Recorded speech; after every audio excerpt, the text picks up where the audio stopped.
गुरुर्ब्रह्मा गुरुर्विष्णु गुरुर्देवो महेश्वरः गुरुर साक्षात परब्रह्म तस्मै श्री गुरुवे नमः। नमस्कार साथियों, एक बार फिर से आप सभी का आपके अपने YouTube चैनल अमेजिंग शिक्षा में बहुत बहुत हार्दिक अभिनंदन व स्वागत है। तो प्यारे बच्चों, आज फिर हम यहाँ पर करने जा रहे हैं विराम चिन्ह। और इससे पहले भी हमने 2 कक्षाएं कर चुके हैं हम लोग, उसका भाग 1 और भाग 2। आज हम भाग तीसरे की बात करेंगे, ठीक है। क्योंकि कोई भी विषय होता है ना, वैसे तो वो 5 मिनट में भी समाप्त हो सकता है, 10 मिनट में भी समाप्त हो सकता है ना। लेकिन जब हम किसी विषय को करने लग ही गए हैं तो कम से कम इस तरह से उसको तैयार करें कि भविष्य में उसको लेकर के हमें कोई परेशानी ना हो।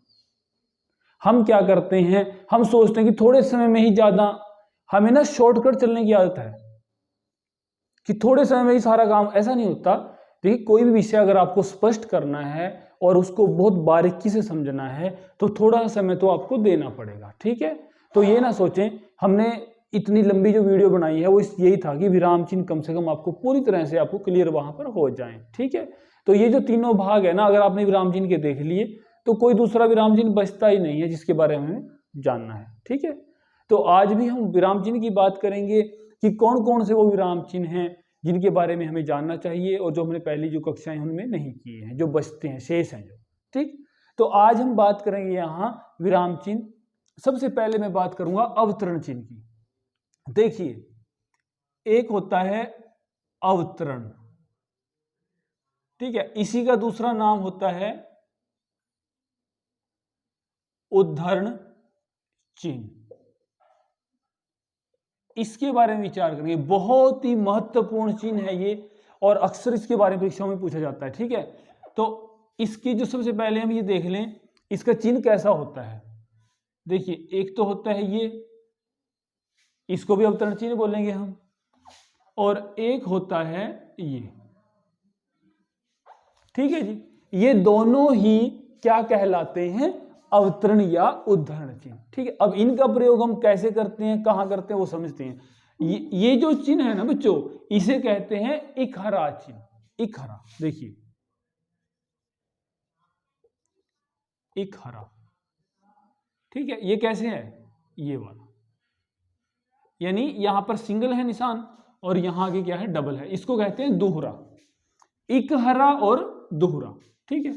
यहां मैं लिख भी देता हूं, ये है इकहरा और ये है दोहरा, ठीक। बाकी कहेंगे इनको अवतरण चिन्ह ही हम। अब इनका अलग अलग कौन कौन सी स्थिति में हम वहां पर प्रयोग करेंगे वो समझते हैं। ये जो इकहरा चिन्ह है ना बच्चों, इसका प्रयोग हम कहां करते हैं, लोकोक्ति में करते हैं। कोई भी लोकोक्ति है ना, या कहावत है, या कहावत में, ठीक है। कहां करेंगे, सबसे पहले जो हमने क्या कहा इसके बारे में, लोकोक्ति में या कहावत में। किस प्रकार से, जैसे हमने किसी को कह दिया कि गाना गा, एक वाक्य लिखते हैं कि मैंने, हम जब भी उसको गाने के लिए कहते हैं वो यही बात कहता है कि यहां तो साज ठीक नहीं है, ठीक है। ये तो वही बात हुई, नाच न जाने आंगन टेढ़ा। हमने अगर ये लिख दिया, पूरा वाक्य नहीं लिखेंगे, इसको थोड़ा शॉर्टली करते हैं। हम जब भी उसको गाने के लिए कहते हैं वो यही बात कहता है कि साज ठीक नहीं है, यह तो वही बात हुई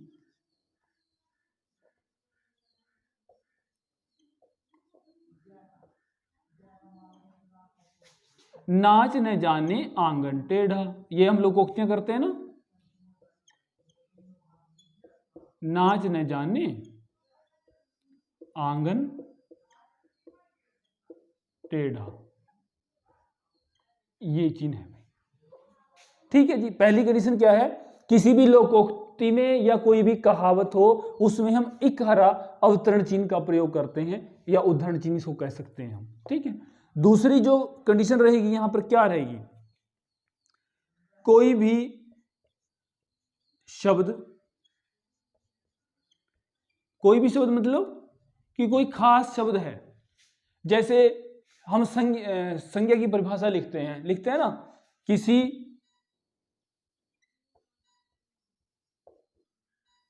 व्यक्ति, वस्तु, स्थान या भाव के नाम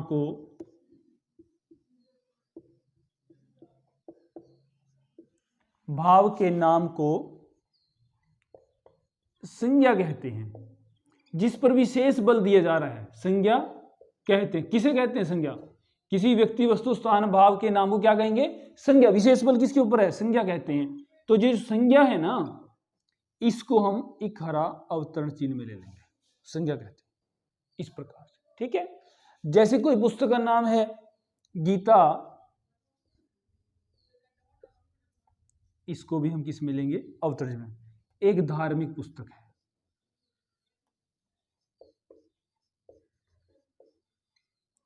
धार्मिक पुस्तक है। कोई विशेष नाम है ना जिसकी हम बात कर रहे हैं, उसमें क्या लगता है? इकहरा अवतरण चिन्ह लगता है। ये ध्यान रखना है आपने। जो संज्ञा कहते हैं, संज्ञा कर दिया गीता है, या फिर कोई लोकोक्ति है, कोई कहावत है। इस प्रकार से हम ध्यान रखेंगे कि इकहरा अवतरण चिन्ह का प्रयोग कहाँ होता है। ठीक है, इसको लिख लें, साथ साथ स्क्रीनशॉट ले लें, इसका बाद में लिख लेना। अब दूसरा जो बात करेंगे हम, दोहरा जो अवतरण चिन्ह है, इसका प्रयोग हम किन स्थितियों में करते हैं ये समझते हैं हम। ठीक है,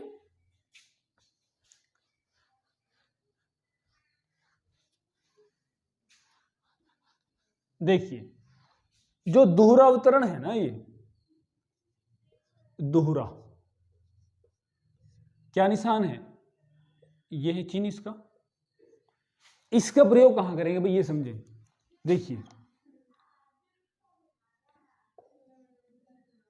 किसी ने कोई बात कही, किसी के या किसी द्वारा कहे गए कथन में किसी ने कोई बात कही, उसमें करेंगे हम। ठीक है, पहली तो ये है। दूसरा, कोई भी उपनाम हो उसमें। ठीक है, या कोई, जैसे हम प्रसंग वगैरह लिखते हैं हिंदी भाषा में, प्रस्तुत पद्यांश हमारी हिंदी की पाठ्य पुस्तक वसंत भाग 1, वसंत भाग 2 पुस्तक का नाम है, वहां भी इसका प्रयोग करेंगे। ठीक है, किसी की कोई कविता है, जैसे हम कहें निराला जी की कविता भिक्षुक में, वहां इसका प्रयोग करेंगे, कोई भी नाम हो। ठीक है, कैसे कथन कैसे है पहले ही समझते हैं। देखिए, तिलक ने कहा, तिलक ने कहा, क्या कहा भाई? जनसंख्या हमारा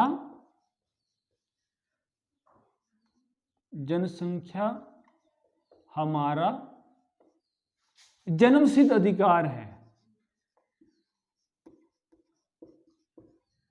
जन्मसिद्ध अधिकार है,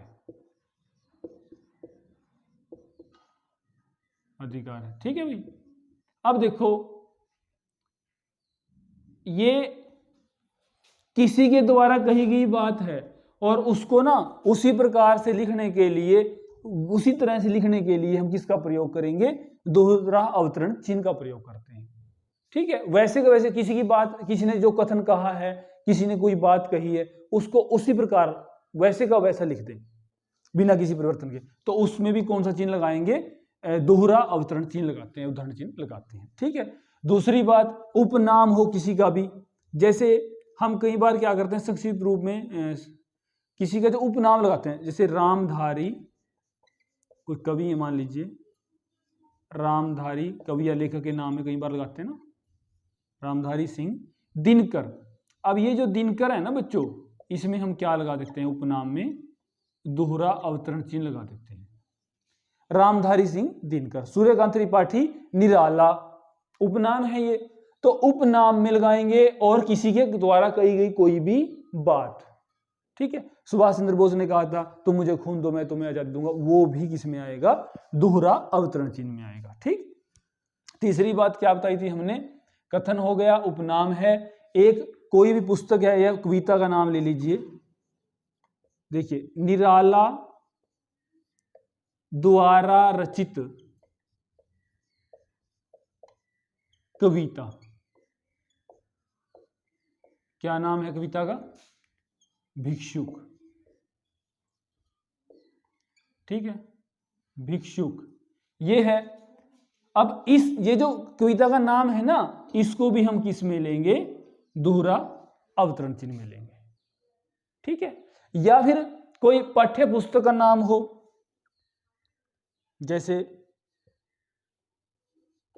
हमारी पाठ्य पुस्तक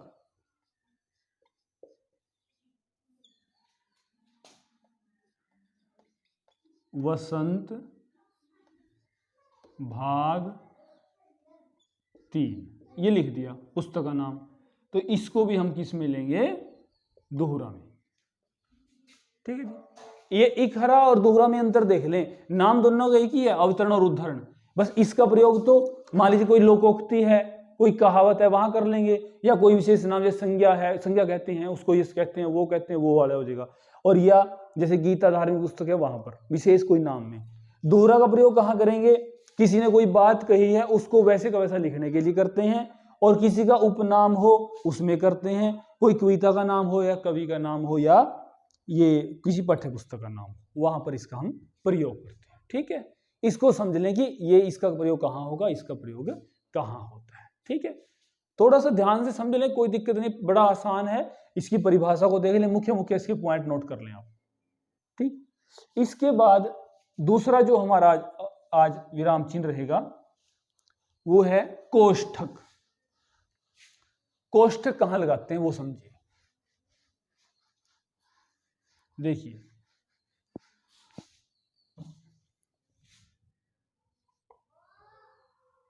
कोष्ठक, कोष्ठक का जो चिन्ह होता है वो क्या होता है भाई? ये वाला ही चिन्ह होता है, ये कोष्ठक है। ये कहां लगाएंगे वो समझो। देखो, शब्द का अर्थ बताना हो, ठीक है, स्पष्ट करना हो, स्पष्टीकरण में,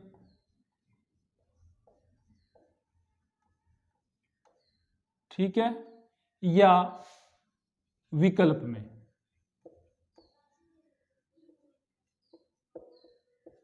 ये बनेंगी स्थितियां। कोई शब्द का अर्थ बताना हो कोष्ठक में लिख देंगे, स्पष्ट कोई बात स्पष्ट करनी है वहां लिख देंगे, या कोई विकल्प हो वो कोष्ठक में लिख देंगे।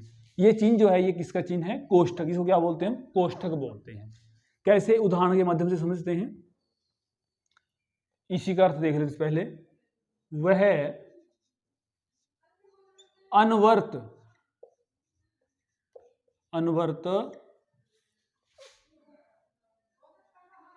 काम कर रहा है।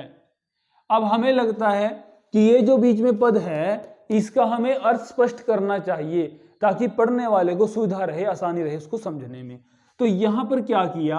कोष्ठक का निशान दे करके इसको लिख दिया लगातार, ये लिख दिया। ठीक है, हो गया अर्थ स्पष्ट। इसी का अर्थ क्या है? लगातार भी इसको हम कहते हैं, यानी इसका विकल्प ये है, या इसका अर्थ स्पष्ट है, स्पष्ट करके लिख दिया तो लगातार। ठीक है, दूसरी बात, अब यहां पर संज्ञा के तीनों भेदों, अब तीनों भेदों, उसको कौन से भेदों के बारे में बात कर रहे हैं? तीनों भेदों का विवेचन किया जा रहा है। कौन कौन से भेदों का विवेचन किया जा रहा है भाई? फिर उसको स्पष्ट करने के लिए क्या किया? फिर कोष्ठक का प्रयोग कर दिया, व्यक्तिवाचक,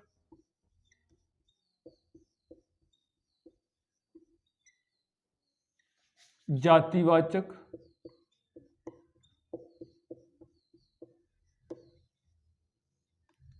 भाववाचक।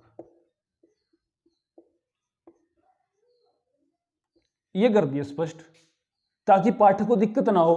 कौन तीनों भेद? कौन भेद? तो 5 होते हैं, लेकिन 3 भेद तो मुख्य है ना वहां पर, व्यक्तिवाचक, जातिवाचक, भाववाचक भेदों का विवेचन किया जा रहा है।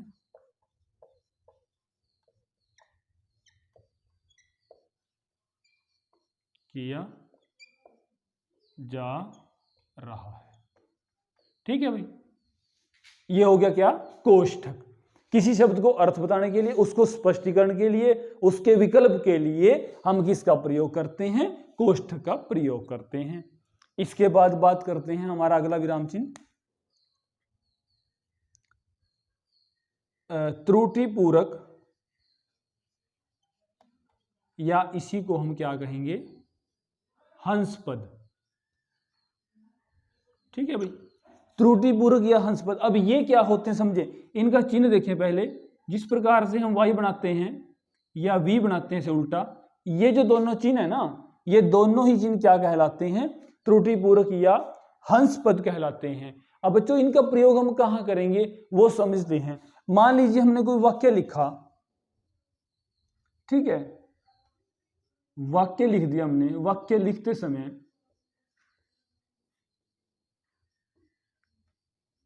जब कोई पद छूट जाए,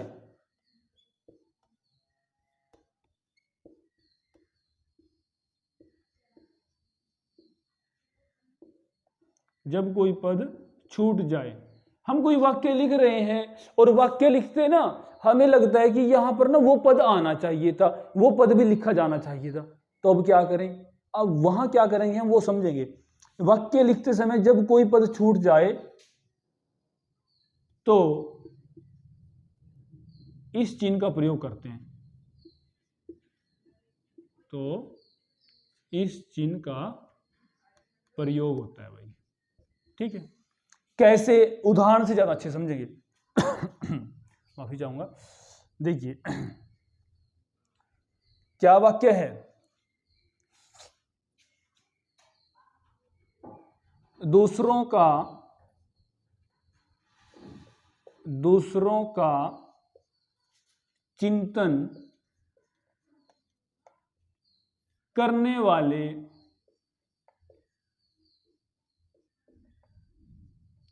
महापुरुष कहलाते हैं।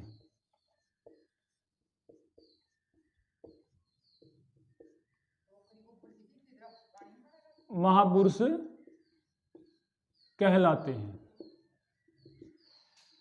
एक वाक्य लिख दिया लिखने वाले ने, और अब लग रहा है कि इसमें कोई ऐसा पद छूट गया जो होना चाहिए था लेकिन आया नहीं। अब क्या किया जाए, तो देखिए कहा दूसरों का चिंतन, लग रहा है कि यहां अगर कोई पद आ जाए उससे जो है ना वाक्य और अच्छा प्रतीत होगा, अच्छा लगेगा। तो यहां हित शब्द होना चाहिए। दूसरों का हित चिंतन करने वाले, दूसरों का भला सोचने वाले महापुरुष होते हैं जो दूसरों की भलाई सोचते हैं, हित चिंतन। तो यहां इसका प्रयोग करेंगे। अब देखिए, अब क्या करें भाई, यहां स्पेस तो है नहीं, यहां स्थान तो है नहीं लिखने का, तो हमने क्या किया, यहां पर ये चिन्ह बना करके और यहां ऊपर क्या लिख दिया, हित। देखिए ये वाला चिन्ह, ठीक है जी, हंसपद यहां पर लग गया, त्रुटिपूर्वक इसको बोलते हैं। अब हित जो है ना, ये इसको दिखा रहा है कि हित जो पद है ना वो यहां होना चाहिए, यानी हित को भी यहां पढ़ा जाए जिससे ये वाक्य अच्छा लगे।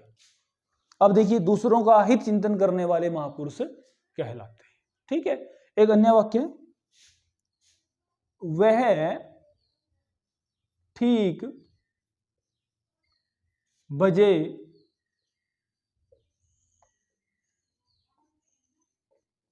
दुकान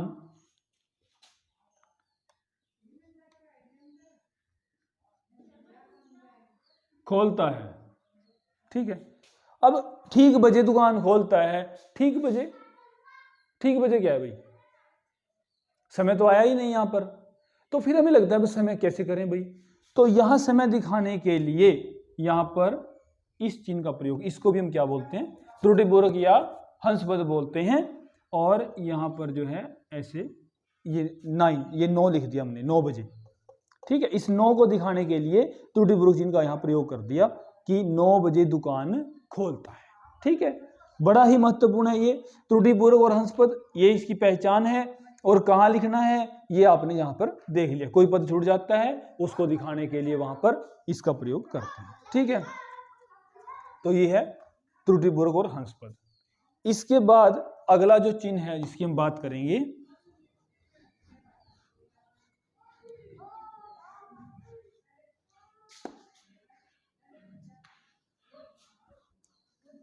देखिए एक होता है लोप निर्देश। इसके बारे में ज्यादा समय लगाने की जरूरत नहीं है हमें। जो भी हम रिक्त स्थान भरते हैं ना इस प्रकार से, उसे बोलते हैं लोप निर्देश चिन्ह। रिक्त स्थान, फिल इन द ब्लैंक्स, जब हम करते हैं ना हिंदी में करते हैं रिक्त स्थान की पूर्ति कीजिए, जो रिक्त स्थान होते हैं ना, खाली स्थान होते हैं, उसे ही क्या बोलते हैं, लोप निर्देश बोलते हैं। ठीक है। इसके बाद समानता सूचक। समानता सूचक प्यारे बच्चों क्या होता है, जो हम ऐसे लिखते हैं ना, ये उसके बराबर है, उसके समान है। जैसे परिवार लिख दिया हमने, परिवार लिख दिया यहां पर, है ना, परिवार। अब परिवार क्या होता है कुछ सदस्यों का एक समूह होता है। यानी परिवार में कौन होते हैं, घर के सभी सदस्य होते हैं।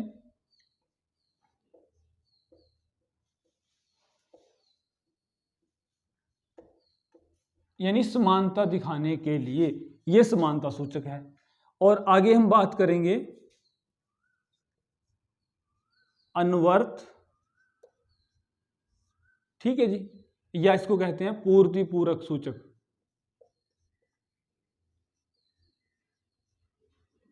पूर्ति पूरक सूचक। ठीक है जी। अनुवर्त चिन्ह होता है, अनुवर्त नहीं अवतारक होगा। एक मिनट इसको ठीक कर लीजिए। अनुवृत्ति अवतारक, या इसी का अन्य नाम हो जाएगा पुनरुक्ति सूचक चिन्ह।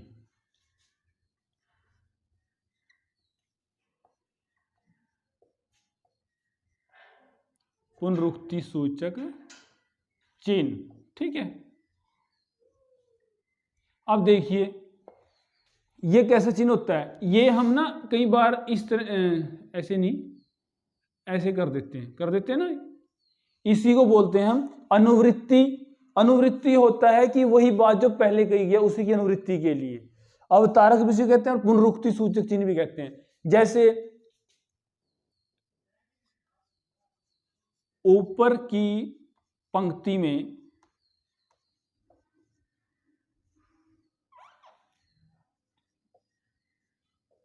लिखे गए शब्द को ही नीचे लिखने के लिए, बिल्कुल सामान्य से मैं परिभाषा बता रहा हूं, नीचे लिखने के लिए। ठीक है, समझने की जरूरत है, ज्यादा परिभाषा के चक्कर में पड़ने की जरूरत नहीं है।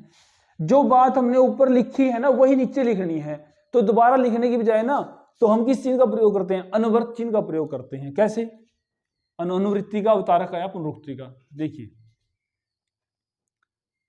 एक स्कूल का नाम लिख दिया, राजकीय माध्यमिक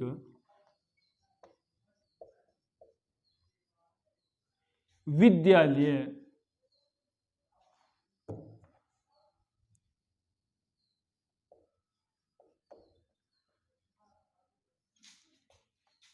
इस्माइलपुर।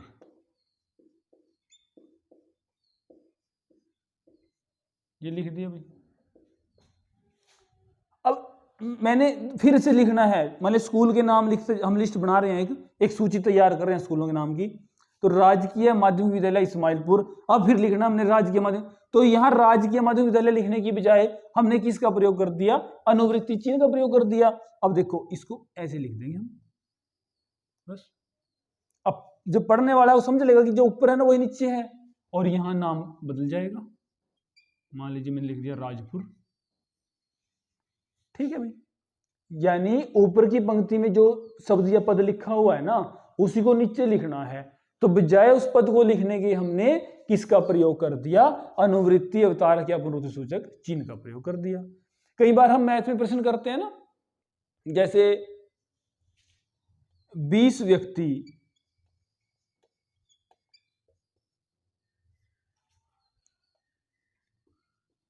इस काम को करते हैं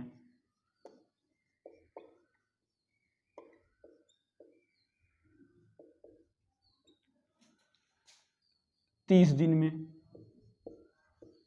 ठीक है। 10 व्यक्ति, अब व्यक्ति लिखने की जगह मैंने क्या कर दिया, उसी काम को करते हैं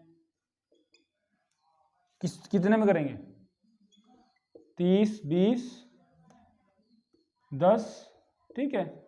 तो आंसर क्या आ गया, 60 दिन। चलिए वो तो मैथ की बात है। तो यानी जो ऊपर लिखा था वही नीचे लिखने के लिए हमने किसका प्रयोग कर दिया, अनुवृत्ति अवतारक या पुनरुक्ति सूचक चिन्ह का, ठीक है। इस प्रकार से जो है ना, ये है विराम चिन्ह। लगभग हमारे जो है ना यहाँ पर लगभग 12-15 विराम चिन्ह हम कर चुके हैं। तो इससे ज़्यादा हमें पढ़ने की जरूरत नहीं है। विराम चिन्ह के बारे में आप जानना चाहते हैं, हमारी जो तीनों वीडियो, छोटी छोटी वीडियो हैं, ये देख लें आप, ये पर्याप्त रहेंगी। और इनको थोड़ा सा विस्तार से समझ लें, पढ़ लें इनको, ठीक है। तो आज की जो कक्षा है हमारी यहीं पर संपन्न होती है। सर्वे भवन्तु सुखिनः, सर्वे सन्तु निरामया। इसी मंगल कामना के साथ जय हिंद, वंदे मातरम।